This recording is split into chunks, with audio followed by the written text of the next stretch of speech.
Good morning, শুভ সকাল বন্ধুরা। চলে আসলাম নতুন একটা দিন, নতুন একটা সকাল নিয়ে তোমাদের সাথে দেখা করতে।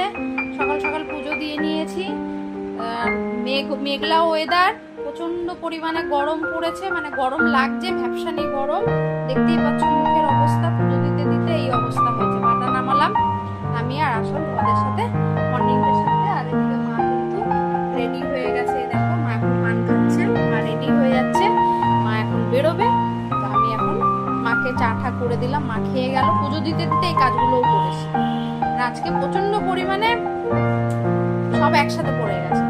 এদিকে আমাদের পাশের বাড়ি এক কাকিমা আছে, সে গল্প করলো। আবার সবজি আলা এসে ডাকছে, দিদি সবজি নিয়ে যাও, যেহেতু আজ শুক্রবার আমার নিতেই হবে। সব একসাথে তাড়াহুড়ো লেগে গেছে। চলো ঝটপট করে কাজটা সেরে নি। চা করবো, আমি এখনো চা খাইনি। মাকে মায়ের মতন করে দিলাম, এবার আমি সব শুক্রবারের বাসন কোসন বার করবো, তারপরে চা খাবো।